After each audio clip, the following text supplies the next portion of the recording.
E quando orarem, não sejam como os hipócritas, que gostam de orar em pé, nas sinagogas e nos cantos das praças. Mateus capítulo 6, versículo 5. E quando orarem, não sejam como os hipócritas, que gostam de orar em pé nas sinagogas e nos cantos das praças, para serem vistos pelos outros. Em verdade, lhes digo que eles já receberam a sua recompensa. Mas ao orar, entre no seu quarto e, fechada a porta, ore a seu pai, que está em secreto. E o seu pai, que vem em secreto, lhe dará a recompensa.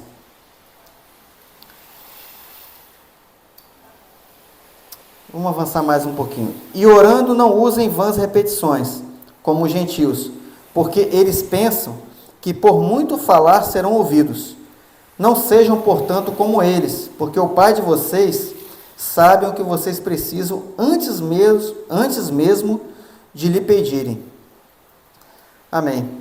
Então, irmãos, de novo, Jesus fala aqui na questão de fazer algo para Deus, mas não para ser visto. Da mesma forma que para dar esmola a gente não tem que ficar fazendo marketing, né, publicidade, a oração do mesmo jeito, porque na época era muito comum o fariseu, o religioso, ele costumava chegar lá na esquina e fazer aquelas orações longas, bonitas, falando palavras difíceis, recitando versículos, tal, mas o coração dele estava nisso. Ele queria o elogio do povo, ele queria ser reconhecido como um cara mais top ali das galáxias, sabe? Aquele cara que sabia recitar de cor textos longos da palavra ali e tal, e sabia orar bonito e tal. Mas, irmãos, Deus vê o coração, né? Então, às vezes, uma oração simples, às vezes até usando palavras erradas ali e tal, mas se for de coração sincero, algo, sabe, um coração quebrantado ali diante de Deus, tem muito mais valor para Deus do que uma oração, sabe, cheia de teologia, sabe, toda certinha ali, o cara sabe como fazer, tal, sabe exatamente como deve orar bonito ali e tal. Cara, às vezes a pessoa fica assim, sabe, como eu devo orar? Você vai conversar com Deus, irmão, vai abrir seu coração diante dele. Quanto mais genuína for a sua oração, quanto mais pura, né, vindo do coração ali, melhor.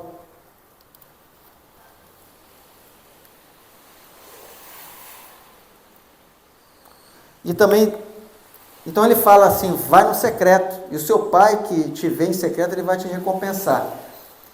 Mas não adianta nada você ir em secreto, e na primeira oportunidade que você tiver, você fala para o irmão, irmão, estou numa batalha, estou numa luta, eu estou orando nas madrugadas. Já viu aquele irmão que gosta de divulgar? Eu estou orando nas madrugadas. Aí você vai lá falar tudo que você fez no secreto. Aí, meu irmão, secreto deixa de ser secreto, passa a ser público. Você não aguenta segurar sua língua, você tem que falar para alguém. Já recebeu a recompensa, estragou o negócio. Deus já estava embrulhando o presente para te dar. Aí você vai lá e fala. Olha, eu vou guardar, já recebi. Ele queria outra recompensa. Vamos deixar essa aqui. Então a gente tem que ter sabedoria, né? Vamos fazer em secreto? Vamos deixar em secreto. Ninguém precisa saber o que a gente faz no secreto. Deixa lá. Deus está vendo, Deus sabe. Deus sabe o tanto que você está buscando. Deus sabe aquele dia que você chorou, né, diante dele. Ele sabe, e é só ele que precisa saber. Como eu falei lá atrás no testemunho, é claro que há situações e há situações. Às vezes você está querendo motivar alguém a buscar Deus, tá? Você quer contar algo que você fez, para ela ver, se ele fez eu posso fazer também. Deus vê o coração, sabe? Mas é só a gente ter essa para ele também não ficar paranoico, né? Ih, meu Deus, deixei escapar aqui agora, né? Errei. Mas não, Deus vê o coração, irmãos. Eu falo sempre o seguinte, a matemática ela é muito simples. Deus antes de entregar os 10 mandamentos, ele tinha entregue 613 leis. Ele vai diminuindo a quantidade de letras, mas traduzindo aquelas letras em sentimentos e atitudes. Depois ele entrega 10 mandamentos para Moisés. E Jesus vem e fala, amarás o Senhor teu Deus sobre todas as coisas, eu posso como a ti mesmo. Resumiu tudo. Se você cumprir esses 2 mandamentos, você vai estar cumprindo 613. Aham. Só que com o sentimento de não fazer nada obrigado. Perfeito. Entendeu? Aham. Eu não roubo de alguém porque eu não quero ser preso. Não, eu não roubo de alguém porque eu não quero lesar ninguém. Eu não deixo de roubar, não é porque eu não sou preso. Eu não deixo de roubar porque eu não lesar alguém. Porque eu não quero que façam isso comigo. O que eu não quero que façam comigo, eu não vou fazer com ninguém. Então que me roubem, né? Então, exatamente. Então, assim, a nova aliança, ela vem para traduzir o sentimento da antiga aliança. Não é que está errado. Então, ela vem para traduzir um sentimento e uma nova expressão de viver de Gênesis e Apocalipse. Amém.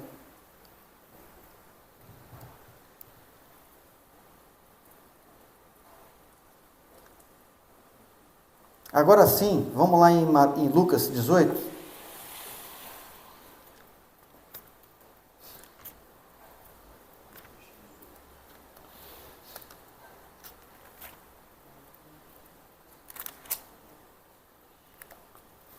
Lucas capítulo 18, versículo 9.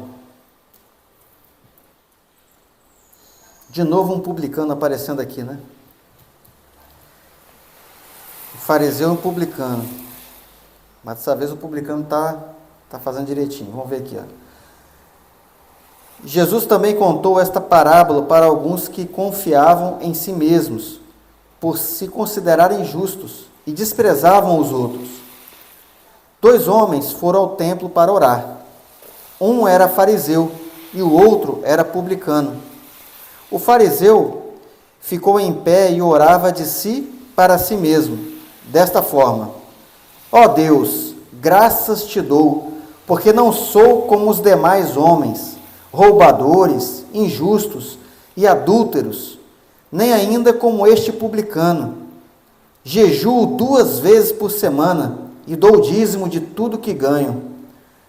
O publicano, estando em pé, longe, nem mesmo ousava levantar os olhos para o céu, mas batia no peito, dizendo: ó Deus, tem pena de mim, que sou pecador. Digo a vocês que este desceu justificado para a sua casa, e não aquele. Porque todo o que se exalta será humilhado, mas o que se humilha será exaltado. Então a gente vê aqui 2 exemplos de oração, né? A oração do publicano, de um coração quebrantado diante de Deus, arrependido, humilde, e a de um fariseu que estava ali só se exaltando diante de Deus. E interessante é esse ponto aqui, ó, a oração dele era de si para si mesmo. Ele não estava nem orando para Deus. Tem gente, irmãos, que ora de um jeito que parece que ele está orando para ele. O cara está se exaltando tanto ali no meio da oração que ele está orando para ele mesmo, não está nem orando para Deus. Então esse tipo de oração Deus não recebe.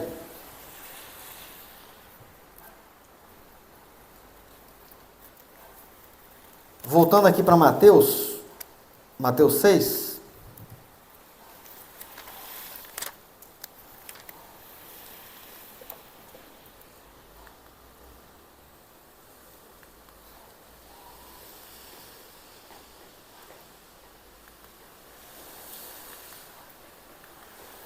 Mateus 6,6.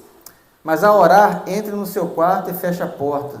Ore ao seu pai que está em secreto, e o seu pai que vem em secreto lhe dará recompensa. Jesus está buscando aqui, está ensinando aqui, que a oração é uma forma de relacionamento com Deus. É algo que fala de intimidade. Percebe? Você vai entrar no seu quarto, você vai fechar a porta, é um momento a sós. É aquele momento que está só a gente e Deus. Então, a oração, mais que uma ferramenta espiritual, é um relacionamento, é um bate-papo com o seu pai. É a hora que você chega e fala, conta para ele como é que foi seu dia. É o momento que você chega diante dele, agradecendo aquilo que ele fez para você, você tenta se lembrar daquilo que ele fez por você, você vai lá e conta para ele. É o momento que você vai se lembrar de alguma coisa errada que você fez e você vai pedir perdão a ele. Ou alguma coisa que está afligindo, está te preocupando, você vai colocar diante dele: Senhor, você está me preocupando o dia todo. Tal, e ali você vai sentir um alívio que você está colocando diante dele. né? E aí você vai sair de lá mais tranquilo no seu tempo de oração.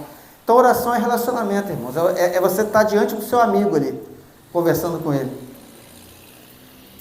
Oração é mais simples do que a gente imagina. Muito mais simples do que a gente imagina. Então, irmãos, nada substitui o secreto. Você pode passar o dia todo numa... A gente vai passar aqui, né? Sábado que vem, de 5 às 17 horas, nosso tempo de oração, jejum, né? Onde nós vamos adorar a Deus, bênção, glória a Deus. Estamos aqui coletivamente intercedendo, glória, mas isso não substitui o nosso secreto. Nesse dia a gente precisa ter nosso secreto. Porque o secreto é outra coisa, é a intimidade. A intimidade que eu não consigo ter no coletivo, sabe? Eu até posso ter um tempo aqui que eu vou, né, entrar na presença de Deus, tal, mas é diferente na intimidade, é você e ele só.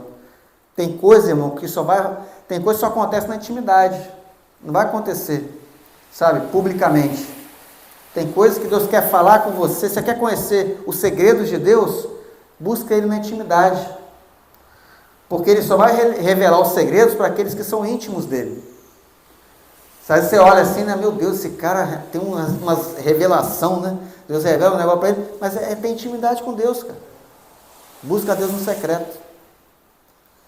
Então a gente às vezes quer uma intimidade com Deus, quer buscar uma intimidade, mas a gente não oferece essa intimidade. Você não oferece seu quarto para ele.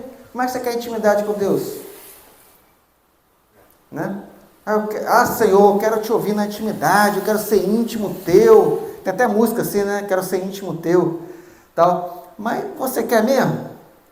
Será que você quer mesmo? Será que a gente está querendo? Nós estamos investindo nisso? Secreto. Mateus 6,6.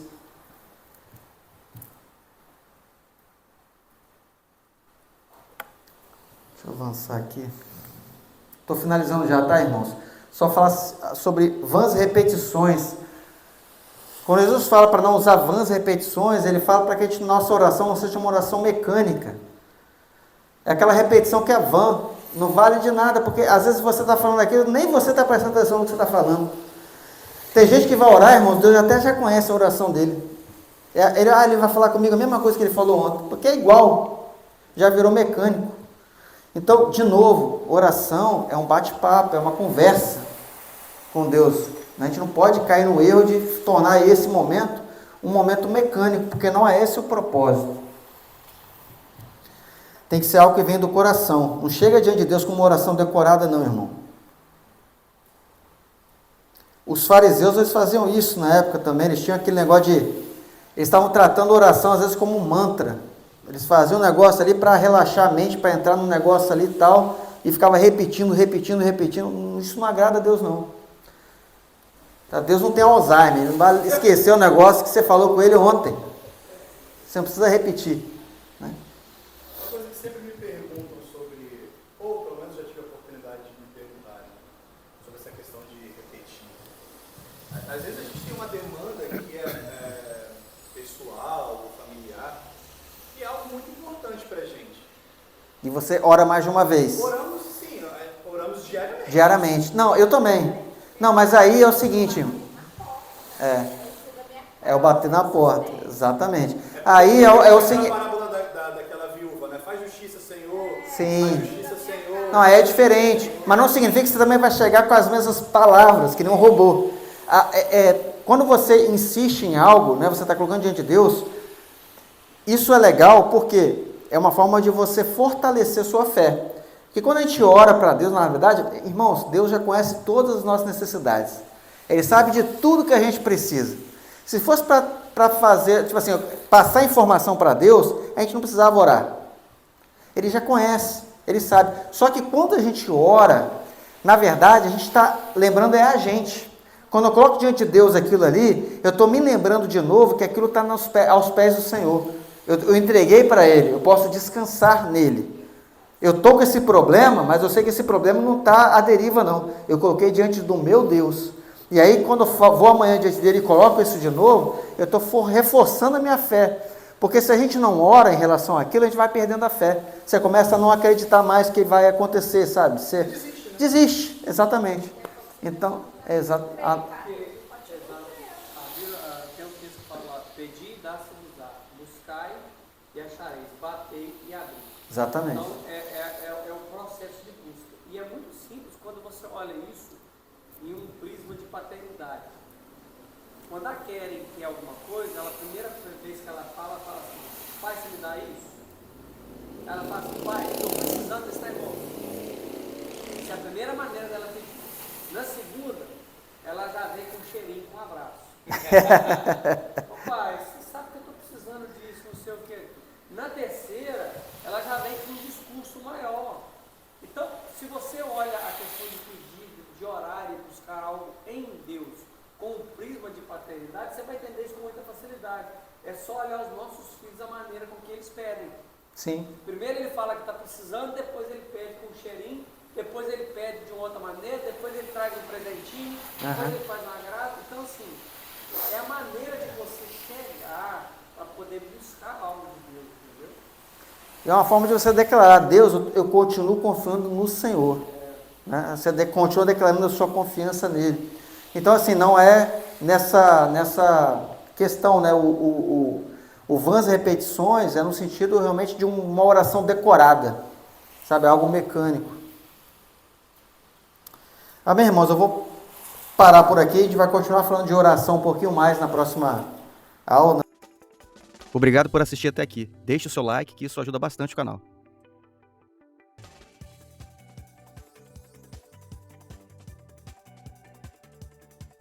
Se inscreve no canal para não perder os próximos vídeos. Deus te abençoe. Até lá.